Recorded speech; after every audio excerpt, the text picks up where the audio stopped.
કેસર કેરી રસિકો માટે માઠા સમાચાર છે। ગીર પંથકમાંથી આ સમાચાર આવી રહ્યા છે, જેમાં જગવિખ્યાત તલાળાની કેસર કેરી આ વર્ષે માર્કેટમાં મોડી આવી શકે છે। તલાળા અને ગીર પંથકમાં પ્રતિકૂળ હવામાન અને દિવાળીના સમયગાળામાં પડેલ માવઠું અને આંબાવાડીમાં રોગને કારણે કેસર કેરીના પાકને ભારે નુકસાન થયું છે। ઉપરાંત કુદરતી હવામાન પલટાના કારણે વિશ્વવિખ્યાત કેસર કેરી 15 થી 20 દિવસ બજારમાં મોડી આવશે। કેરીના પાકમાં નુકસાનથી ખેડૂતોમાં ચિંતા વ્યાપી છે અને સરકાર પાસે ખેડૂતો યોગ્ય મદદની અપેક્ષા પણ રાખી રહ્યા છે। આવો જોઈએ ખેડૂતો શું કહી રહ્યા છે। મારું નામ રાકેશ મગનભાઈ સિરોયા, તાલારા ગીર। આંબામાં ફ્લાવરિંગ બહુ ઓછું છે, જેથી ગયા વર્ષ કરતાં બહુ મોડું ફ્લાવરિંગ આવેલું છે અને બહુ નબળું પણ છે। એથી કે રોગ કે મધ્યો કે અમારા સ્ટ્રીપના એટક બહુ આવે છે અહીંયા, એના હિસાબેથી આવ્યું છે એ પણ નબળું છે। એમાં એટલો રોગચાળો છે કે દવા સાહિત્ય પણ કાબૂમાં આવતો નથી અમારાથી, એટલે થોડુંક નબળું તો રહેશે જ। ખાખરી છે કે સમજી લો ને કે ગીરમાં એક ગામ હોય તો 50 બગીચા હોય તો એમાં એક જ બગીચામાં ખાખરી છે, નકર નથી। કેસર કેરી ચોથા મહિનામાં માર્કેટમાં આવે ખરી। વાતાવરણમાં કે ચોમાસું અમારે બહુ લોઠું હતું કે ચોમાસાની હિસાબે કે આંબા બહુ લેટ ગયા છે એટલે આવરણમાં પણ ઘટાડો છે। નામ મારું ઉદય કોડિયાતર છે। તાલાળા રહું છું।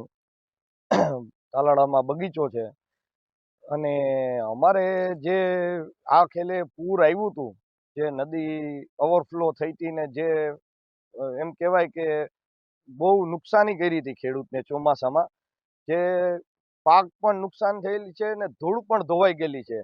તો એમાં જે ધૂળ ધોવાણના ફોર્મો આજે કેટલા સમયથી ભરાઈ ગયેલા છે, પણ એના જે સરકારે ખેડૂતોને જે દેવા જોઈએ રકમ એ દીધેલી નથી અને એનું જે ખેડૂતોને લાભ મળવો જોઈએ એ ફોર્મ ભરાવેલા છે પણ લાભ મળેલ નથી। આ બગીચો છે મારે 35 વીઘાનો બગીચો છે। ફ્લાવરિંગ આવેલું છે પણ બહુ ઓછું આવેલું છે। એનું કારણ વાતાવરણ અને વચમાં જે માવઠાઓ પડે છે એ માવઠું નુકસાન કરી ગયેલું છે ખેડૂતને, એટલે જેથી કરીને ફ્લાવરિંગ 30 થી 40% અંદર આવેલું છે।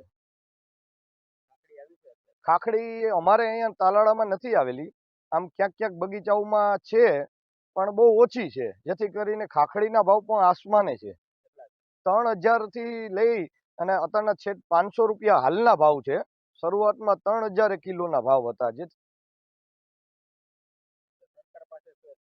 સરકાર પાસે એ અપેક્ષા રાખીએ છીએ કે તમામ ખેડૂતોને કોઈ પણ પાકનો લાભ આપે।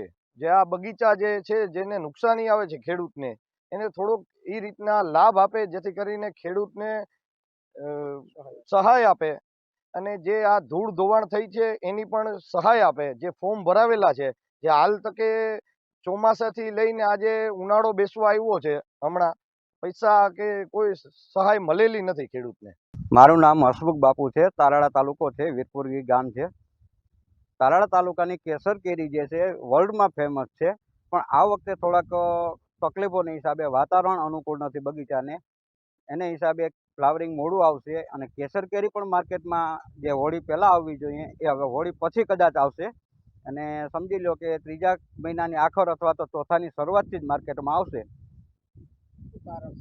વાતાવરણ થોડુંક અનુકૂળ નથી, રાતના જે વાતાવરણ બગીચાને જે મળવું જોઈએ એ મળતું નથી। ફ્લાવરિંગ એ ઓછું છે, રાતના ઝાકર હોય છે, સવારમાં ઠંડી, દિવસના ધોમ તડકો છે, એટલે ફ્લાવરિંગમાં જે વસ્તુ જોવી જોઈએ એ આ વખતે મળતી નથી, જે વાતાવરણના હિસાબે પ્રોબ્લેમ છે। સરકાર પાસે તો એવી અપેક્ષા છે કે આ વખતે જો સરકાર બાગાયતી ખેડૂતને થોડીક પણ જો સહાય કરે તો જેથી કરીને બગીચાવાળા જે ખેડૂત છે એ લોકોને થોડીક સહાય મળે, એમ કે આ વખતે ફ્લાવરિંગ એ મોડું આવશે અને ઉત્પાદન જે દર વર્ષ કરતાં પણ કદાચ નબળું રહેશે અત્યારના હવામાનને વાતાવરણ પ્રમાણે એવું લાગી રહ્યું છે।